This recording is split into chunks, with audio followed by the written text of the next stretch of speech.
Welcome to Soul and Life Radio, where stories and sounds come together to spark your spirit. Join us for heartfelt moments and soulful tunes that light up your day. Don't forget to like, subscribe, and share to spread the vibe with everyone you know. Hey everyone, welcome back to the channel.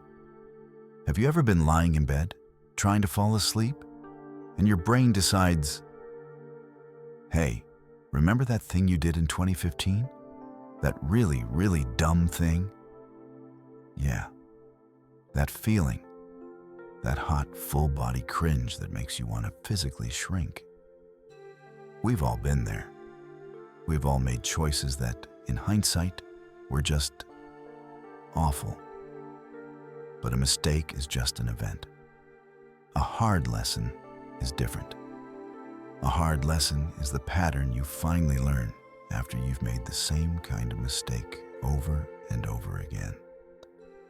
It's the lesson that life keeps trying to teach you. And it usually gets louder and more painful until you finally listen. Today, we're not talking about small mistakes. We're talking about the big ones. The 10 hardest lessons that cost people their money, their peace of mind, their relationships, and their happiness. This isn't about judgment.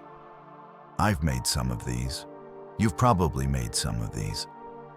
This is about pulling out the wisdom so we can stop learning these things the hard way. It's about recognizing the trap before we walk into it. This is a longer one. I'd suggest you grab a coffee or a tea, get comfortable, and let's get into it. Lesson 1. The I'll pay you back. Friend loan.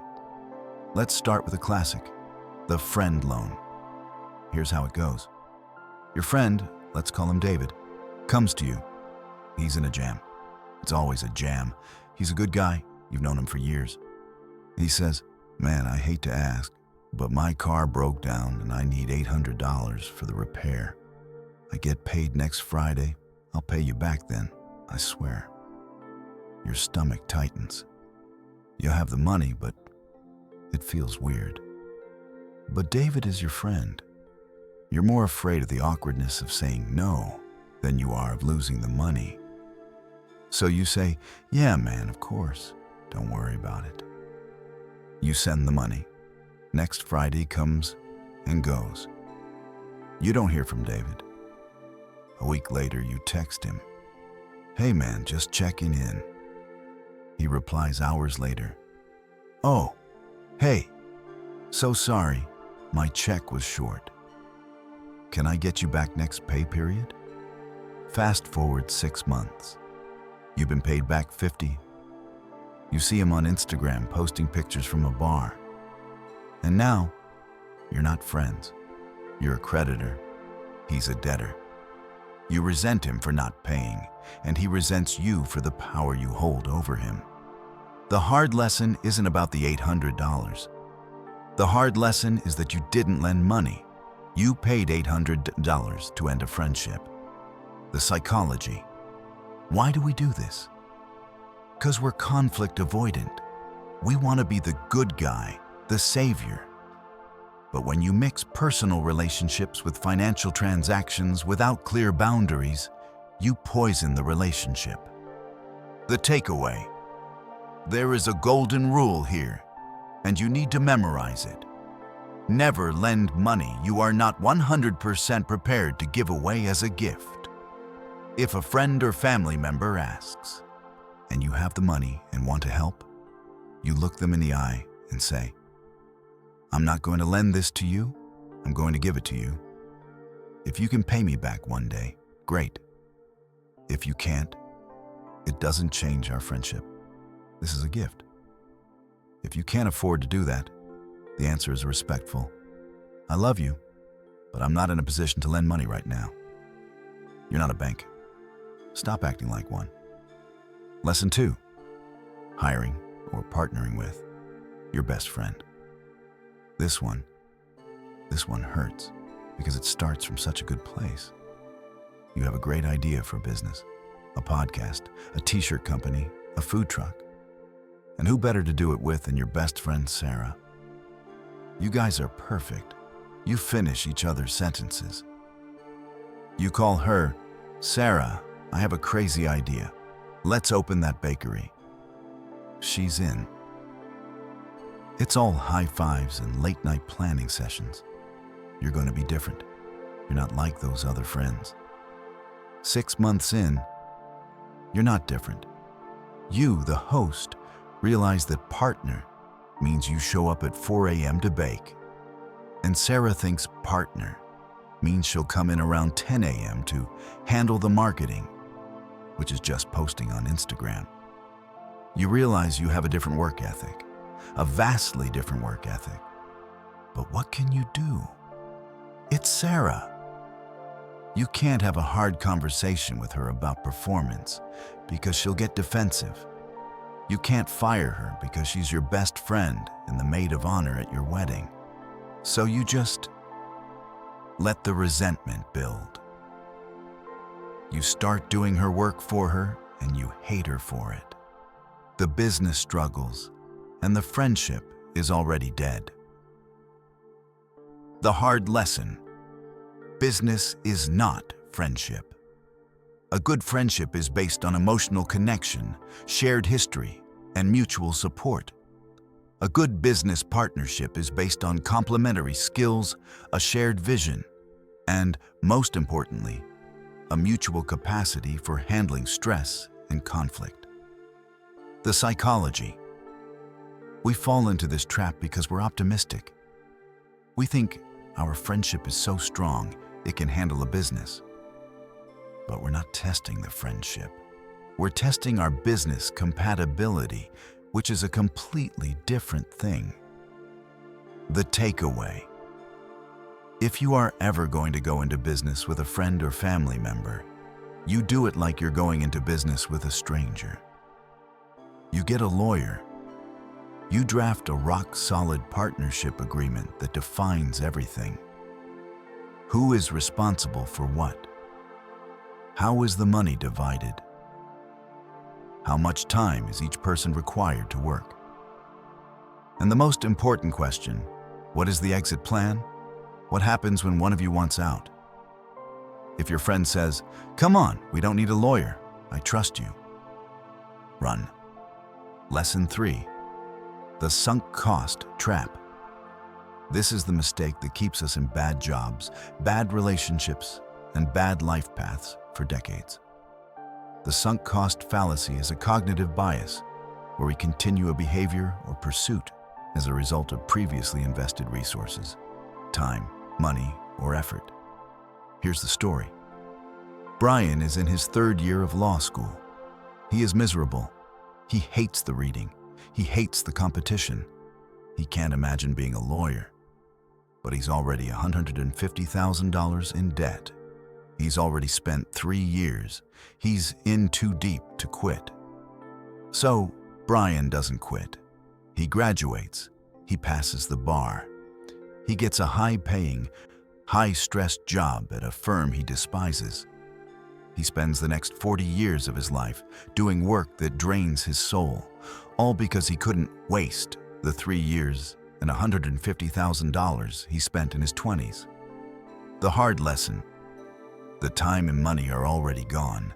They are sunk. You cannot get them back. The only real choice you have is whether you will also waste your future. We do this constantly. I've been with him for 5 years. I can't break up now, even if I'm unhappy. I've worked at this company for 10 years. I can't leave, I'm too close to my pension. I've already eaten half of this giant pizza. I might as well finish it.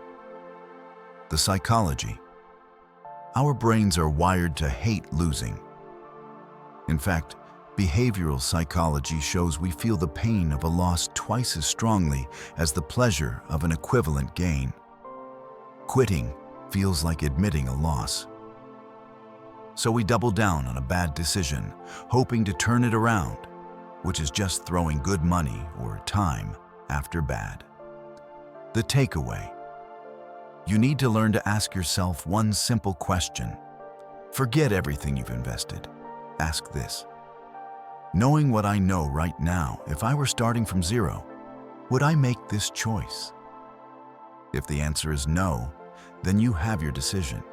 It's not quitting, it's liberation. Lesson 4. The timeline marriage. This one is a quiet, insidious trap. It's the decision to marry someone not because they are the right person, but because it is the right time. Emily is 29. All her friends from college are getting engaged. Her Instagram feed is a non-stop parade of ring pictures, bachelorette parties, and baby announcements. At every family holiday, her aunt asks, "Still single?" She's dating Tom. Tom is fine. He's a nice guy. He has a stable job. He doesn't make her laugh, not really. He doesn't share her passion for travel. Her heart doesn't leap. But he's good on paper. And he's ready to settle down. So when Tom proposes, Emily says yes. Not because she wants to marry Tom, but because she wants to be married. She's more afraid of being 30 and single than she is of being 30 and in the wrong marriage. The hard lesson. A bad marriage is infinitely worse than being single. Loneliness is hard, but being married and lonely is a special kind of hell. A timeline is a social construct. It's a collective fiction we've all agreed to that says, you should be at X point by Y age. It's not real. The psychology. This is a decision made from a place of scarcity and fear. Fear of being left behind. Fear of being different. Fear of dying alone. And when you make a life-altering decision based on fear, you are almost guaranteed to be wrong. The takeaway. Your life is not a checklist. There's no prize for finishing the game of life first. It is far better to be 40 and happy, building a life you love by yourself, than to be 40 and miserably married to a good enough partner you settled for. Do not let societal pressure or a ticking clock push you into a lifelong mistake. Lesson 5. Working for the unethical boss. We've all had bad bosses. Bosses who were incompetent or disorganized or just a-holes. This isn't about that. This is about the unethical boss. The boss who asks you to do something that makes your stomach clench. It starts small. Hey, your boss says, just round up the numbers on that sales report. Make us look a little better for the board. Or, that client is a pain. Just tell them the feature is in development even though we haven't started. Or, we're not going to pay that freelance writer. Just ghost him. What's he gonna do? You're a good person. You know it's wrong, but it's your job. You have rent to pay. You have kids. So you tell yourself, it's just this once. I'm not the one making the decision. I'm just following orders. But it's never just once. The hard lesson. Your integrity is not something you can put in a drawer when you get to the office and pick up on your way out.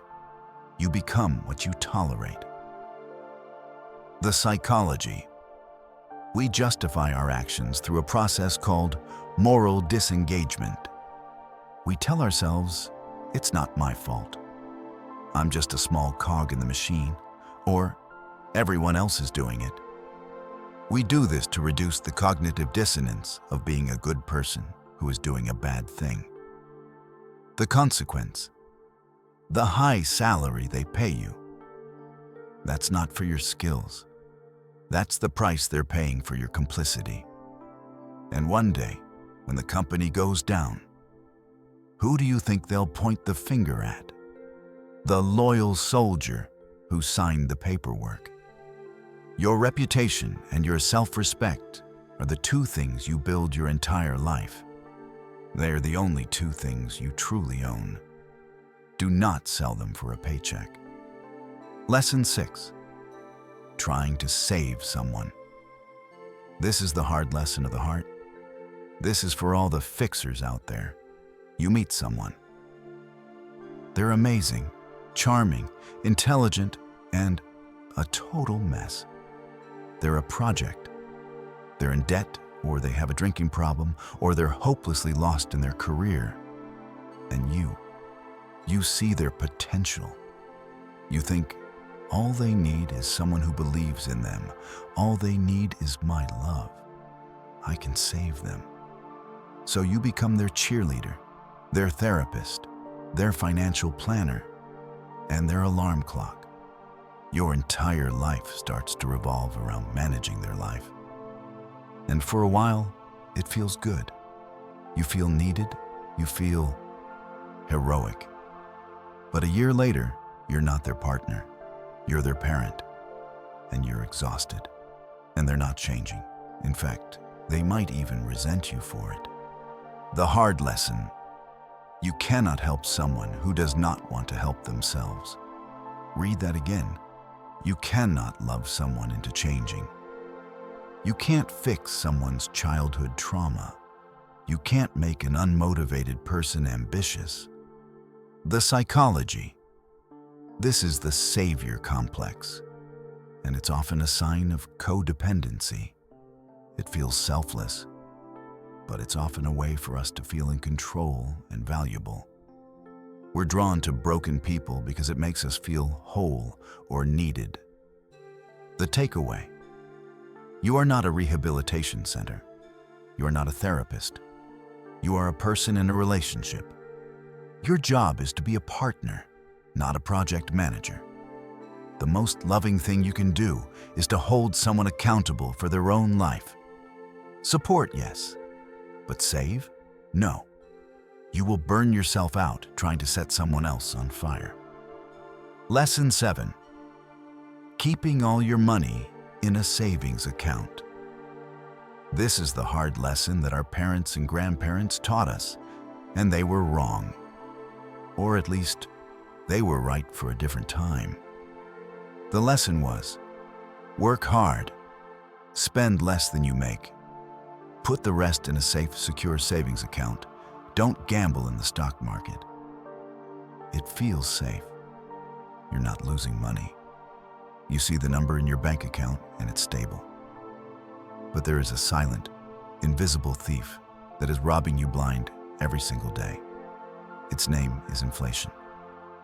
The hard lesson: saving is not the same as investing.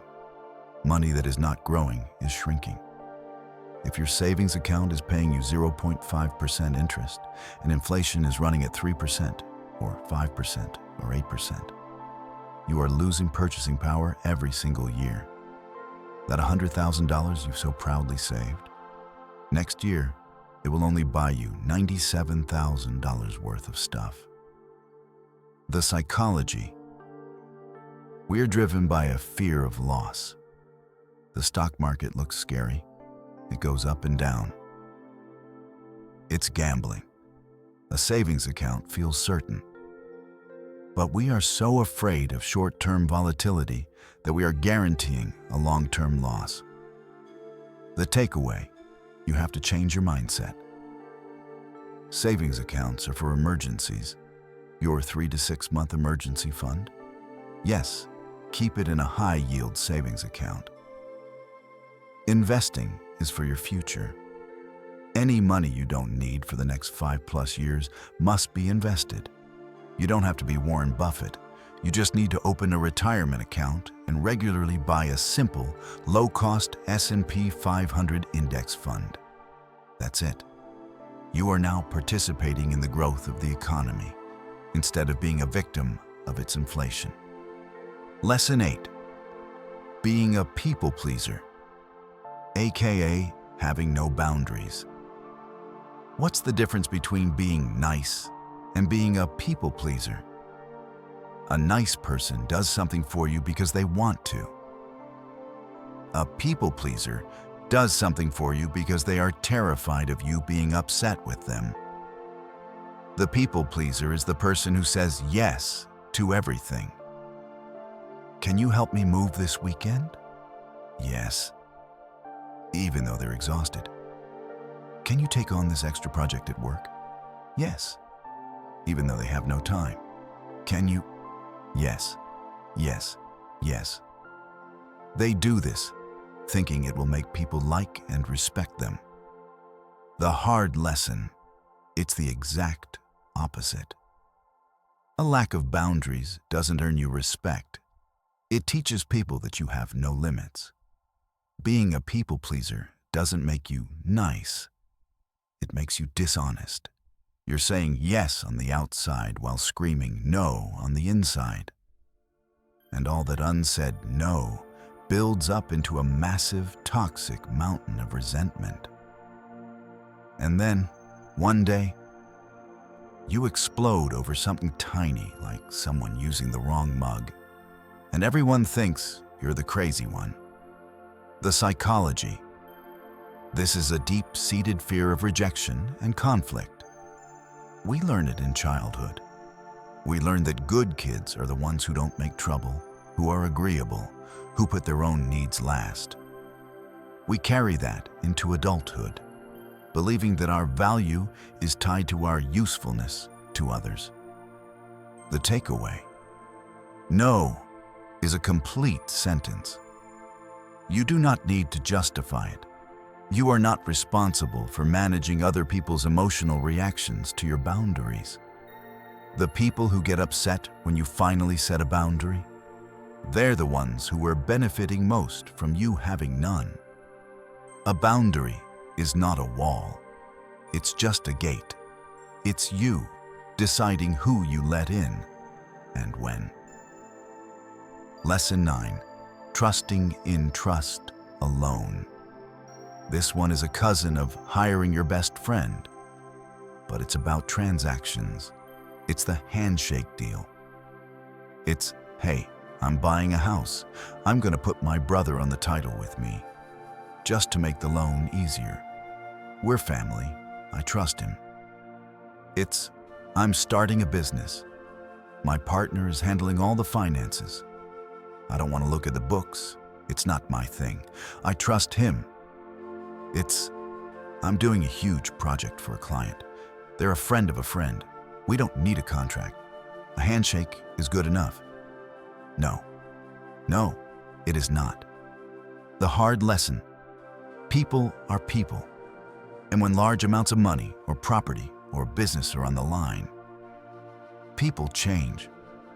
Or more accurately, the pressure reveals who they've been all along.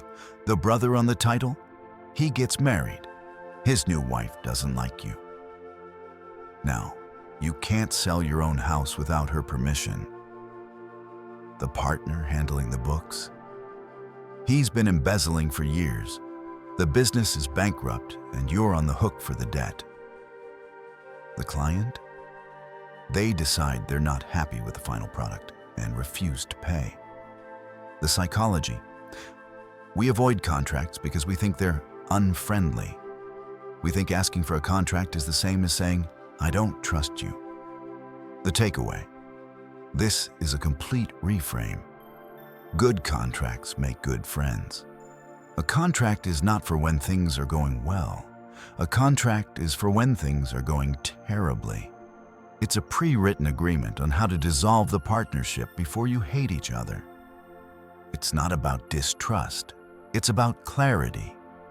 It protects both of you. If someone is resistant to signing a contract, that is the only sign you need that you absolutely must have one. Lesson 10. Being a miser, not frugal. And finally, the 10th hard lesson. This is the one people often realize when they're in their 60s or 70s, and it's too late. It's the difference between being frugal and being a miser. Being frugal is smart. Being frugal is skipping the $7 daily latte so you can invest that $200 a month. It's buying a used car instead of a new one. Frugality is spending money on what you value and cutting back on what you don't. Being a miser is a disease. A miser is someone who saves money just for the sake of saving. They have $1 million in the bank, but they live in a cold, dark house because they're afraid of the heating bill. They use the same tea bag 3 times. They haven't taken a vacation in 20 years. They live their entire life in a state of extreme, self-imposed scarcity, even when they are objectively rich. The hard lesson: you can't take it with you. Money is a tool. It is not a trophy. It is a resource to be used, to buy back your time, to have experiences, to be generous, to reduce your stress. Saving your entire life for a someday that never comes is one of the greatest tragedies. You get old, and you finally have the money, but you no longer have the health, the time, or the relationships to enjoy it. The psychology. This is a scarcity mindset that is calcified into a personality.